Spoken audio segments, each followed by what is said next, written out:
Anies Baswedan lagi-lagi jadi sasaran politik identitas. Capres Partai Nasdem ini mendapat serangan kalau ia bukanlah seorang pribumi. Dirinya yang berdarah Arab kerap kali dituding sebagai orang yang bersifat eksklusif.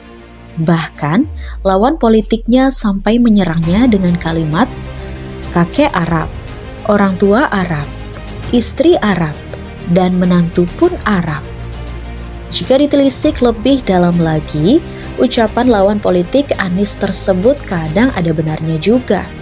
Meskipun demikian, menyerang lawan politik dengan menyebut suku, golongan, agama, ras, atau pendeknya menyerang dengan politik identitas, itu sangat diharamkan dalam perpolitikan Indonesia.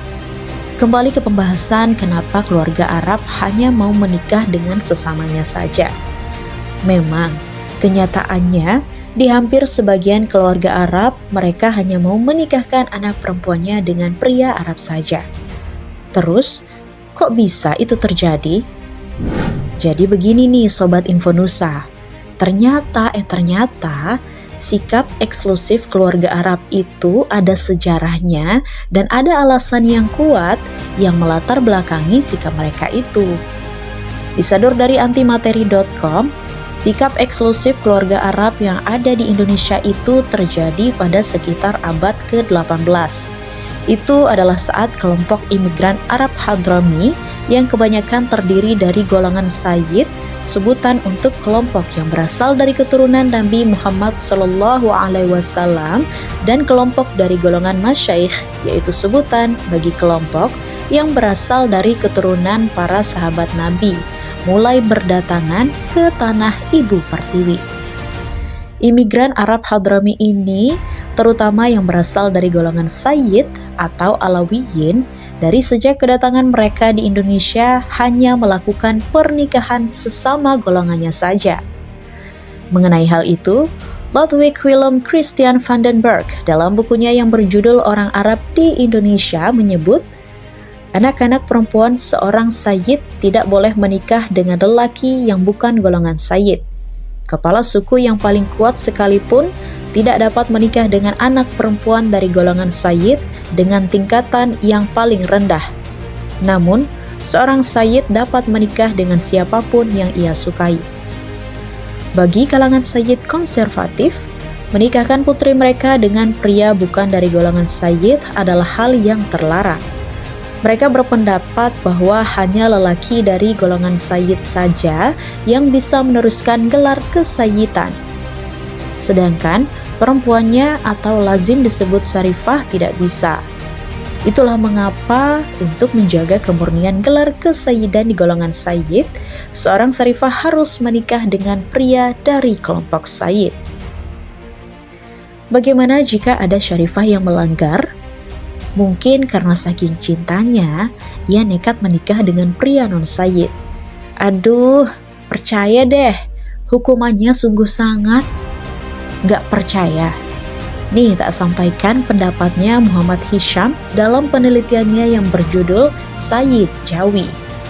Menurutnya, jika ada wanita Sayyid atau syarifah yang menikah dengan non-Sayyid, maka itu akan dianggap sebagai onmer atau pelanggaran. Dan wanita yang melanggar itu mesti mendapat hukuman yang berat.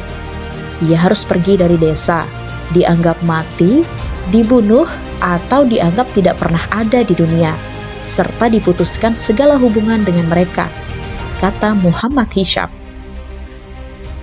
Sedangkan Muhammad Hashim Az-Sagaf dalam buku Derita Putri-Putri Nabi, Studi Historis Kafa'ah Syarifah menuliskan pengalamannya yang melihat berbagai kasus yang menimpa syarifah yang melakukan pelanggaran. Seorang yang gadis atau syarifah ketahuan berhubungan kasih dengan lelaki bukan Sayyid akan digunduli dan dikurung dalam kamar. Ia akan segera dinikahkan dengan seorang pemuda Sayyid. Si Sayyid biasanya bersedia menikah dengan gadis itu demi membela martabat syarifah. Kelak, pada permulaan abad ke-19, pernikahan sesama golongan Sayyid ini ditentang oleh salah satu ulama dari Sudan yang datang ke Indonesia pada tahun 1911. Namanya Syekh Ahmad So'orkati dari Sudan. Uniknya, yang mengundang ulama ini adalah Jamiat Khair, suatu kelompok yang beranggotakan para sayyid atau alawiyin. Pada pengajiannya di Solo tahun 1913, Syekh Ahmad So'orkati mengeluarkan fatwa yang memperbolehkan gadis keturunan Alawi atau Syarifah menikah dengan pria bukan keturunan Alawi atau non-sayyid. Sontak, fatwa ini membuat kelompok sayyid yang awalnya menghormati Syekh Ahmad So'orkati berubah menjadi membencinya. Namun, rupanya di kalangan kelompok Arab Hadrami pun, akibat dari fatwa Syekh Ahmad So'orkati ini membuat mereka terpecah. Ada yang mendukung dan ada pula yang menolak. Orang Arab dari kalangan non-sayyid atau masyaikh yang bersimpati terhadap Syekh Ahmad So'orkati kemudian memisahkan diri dengan Jamiat Khair pada tahun 1913 dan mendirikan perkumpulan yang dinamakan Al-Irsyad Al-Islamiyah atau disingkat Al-Irsyad. Jadi begitu sahabat Infonusa, pernikahan keluarga Arab dengan sesamanya itu ada dasar dan sejarahnya. Di episode berikutnya, Infonusa insya Allah akan mengupas bagaimana perdebatan antara golongan sayyid dengan non-sayyid mengenai boleh tidaknya Syarifah menikah dengan pria non-sayyid. Dalam perdebatan mereka, dalil-dalil banyak dikeluarkan. Penasaran? Ikuti terus Infonusa ya.